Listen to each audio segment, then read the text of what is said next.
The 49ers report just got the most subscribers they've ever gained in an entire video before. 93 new subs. And Chase Sr., he was talking some smack. He said, Tyler, there's no way you guys could top our number and get 100 subs off today's show. So you guys up for a challenge? Subscribe now for daily Seattle Seahawks news and rumors, sometimes 2 and 3 videos a day. Live shows 3 days a week, every Monday, Wednesday, and Friday. In addition to our breaking news, Q&A mailbags, and more, subscribe now for free. YouTube.com/SeahawksTV, and we'll get started with today's show.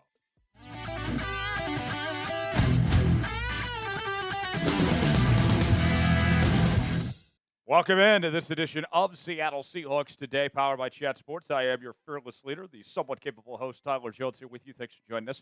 ESPN, the worldwide leader in sports, some would say, has given out their official offseason grade for Seattle. We'll tell you what that grade is and also go over the analysis of what ESPN had to say about Seattle's offseason coming up here on today's program. Seth Walder of ESPN broke it down kind of piece by piece of what the Seahawks did this offseason. And let's start with the offseason recap from ESPN of the three biggest things that went on. The biggest move was trading quarterback Geno Smith and moving him to the Las Vegas Raiders in exchange for a third-round pick that, of course, turned into Jalen Milro. The most liked move by Seth Walder was guaranteeing only $37.5 million to Sam Darnold. And one of the things that Walder talks about, we'll show you more here in just a second, is he says that, hey, going from Geno to Darnold is a bit of a downgrade, but the fact that Darnold is only on basically a one-year deal and that the drop-off shouldn't be too significant, that it works for Seattle to go younger at that position.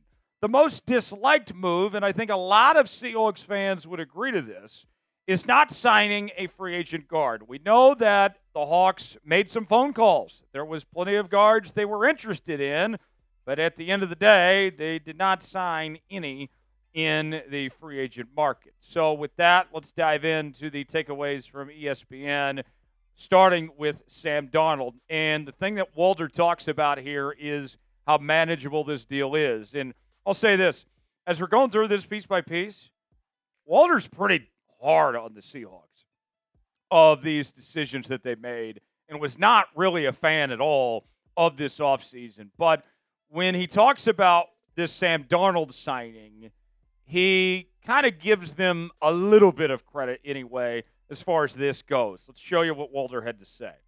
The biggest factor is the contract Darnold received as a free agent, a 3-year deal averaging $33.5 million per year, and most critically, only $37.5 million fully guaranteed per overthecap.com. That number is crucial because while it's worthwhile for Seattle to see what it can get out of Darnold, there's a decent possibility this is a one-year arrangement. If so, the cost is reasonable. Smith, referring to Geno Smith, received more from the Raiders, $37.5 million per year, with $58.5 million fully guaranteed. Given his age, he wasn't going to be a long-term solution. So while I prefer Smith to Darnold for 2025, the real question becomes Smith versus Darnold with $21 million less in guarantees and a third-round pick attached. I can get on board with that. I understand why that there is some doubt that some people have with Sam Darnold. He has a mixed track record, although what we saw most recently in 2024 with the Minnesota Vikings, granted with a lot of talent that he had to work with Justin Jefferson, Jordan Addison, TJ Hawkinson, and all of that, was very good. But prior to that, it was not so good in multiple locations with the Jets and the Panthers, and it wasn't all Darnold's fault. So I can understand some hesitation, but with how manageable this contract is, the fact that there's not the guarantees, that it's basically a one-year deal, I think if you're Seattle here, it's worth the risk. In my opinion, and I know that a lot of people disagree with me on this, and that's okay. Diversity, right? Happy Diversity Day. You got a younger, better, cheaper quarterback than what you had in Geno Smith, and you got a third-round pick, which you'll use for Jalen Milro. I think that worked out pretty well. Seth Walder of ESPN has some hesitations, but I think it was a good move on the part of John Schneider, personally speaking. How would you grade the Seahawks offseason? Whip out your red pen and answer our pinned comment today A, B, C, D, or F. You might get an ad break while the ad's playing. Get your votes in and let us know what you think. Another takeaway from Walder was the selection of Jalen Milro is worth a shot. It is something that is a chance that the Seahawks looked at, and it makes sense to see where this goes. Walder explains the following. The Seahawks also took a third-round flyer on quarterback Jalen Milro. For teams without a franchise quarterback, the best thing to do is throw multiple darts at the position until one sticks. Perhaps no one knows this better than the Seahawks, who signed Matt Flynn in free agency the same year they drafted Russell Wilson in round 3.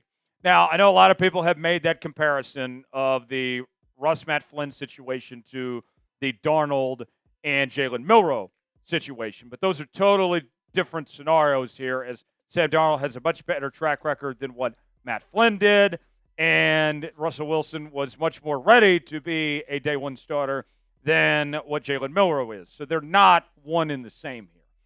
I like the Milroe pick, and one of the main reasons why for me, let's just say that Jalen Milroe never becomes a starting quarterback in this league. If that happens, if he's just not that guy, it's still going to be okay because he can make an impact on the offense without being the full-time signal caller for this group, that he can be used in a variety of ways. He's an athlete, and there are uses for him on the football field, not to mention every team needs a quality backup. And if he can at least turn into that, then to me, I think it's still a win for the Seattle Seahawks one way or another. Then Walder goes on to say, this is when he starts to get critical here.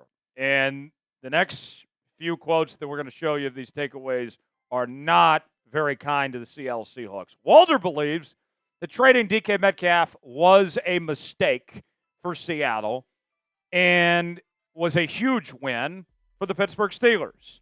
Here's more from Seth Walder. With rising start receiver Jackson Smith-Njigba coming into his own and Metcalf coming off a slightly down year in which he averaged 1.9 yards per route run, I can see Seattle's logic. But I would have preferred to pay Metcalf the deal the Steelers gave him. Metcalf is only 27.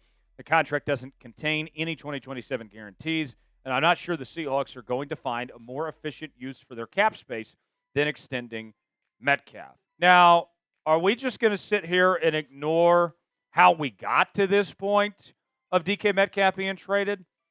That trade request that he put in, which ultimately a couple of weeks later, or whatever it was, he ends up getting traded to Pittsburgh.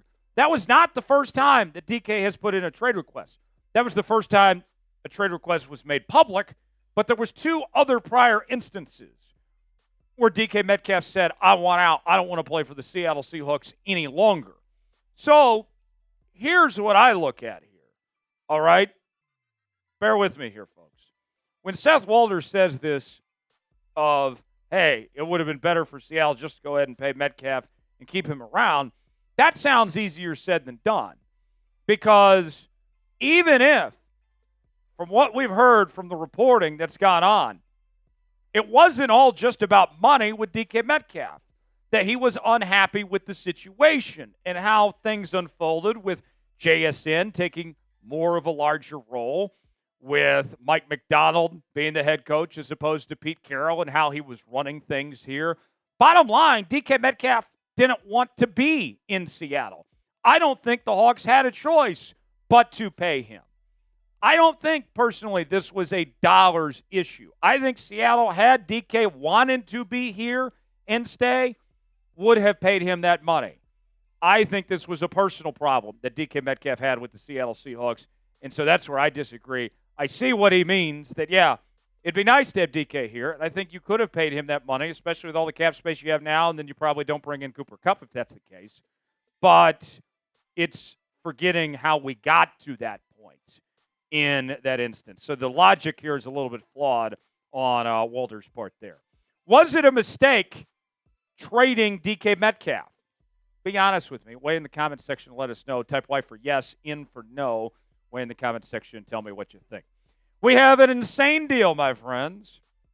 This Seahawks hoodie is on sale now. It was $55. Now it's only $33, folks. And I know what some of you may be thinking. A hoodie in July? Well, it's short sleeve. You'll be fine to wear this now. And at the very least, put it in the closet, save it for later when it gets a little bit colder, and you'll thank yourself later. Chatsports.com/Seahawks sales where you can get this today. We have all sorts of different shapes and sizes available. We also have other Seahawks merchandise at that same link. Go see for yourself now. Chatsports.com/Seahawks sale to get yours today. All right, more of the negatives from Seth Walder when it comes to what Seattle did this offseason. He believes there will be a significant drop-off from DK Metcalf to Cooper Kupp. Kupp now takes on the new role as the number 2 receiver behind JSN with the departure of DK Metcalf, and Tyler Lockett, of course, is gone as well. Here's more what Walder had to say. Losing Metcalf and Tyler Lockett meant they needed another receiver. That ended up being 32-year-old Cooper Kupp on a deal worth $15 million per year with $17.5 million fully guaranteed, which is particularly relevant because it could just be a one-year arrangement. I believe the drop-off from Metcalf to Kupp will be significant. Now, here's where I also disagree with where Walder's coming from here. To me, it just comes down to health here.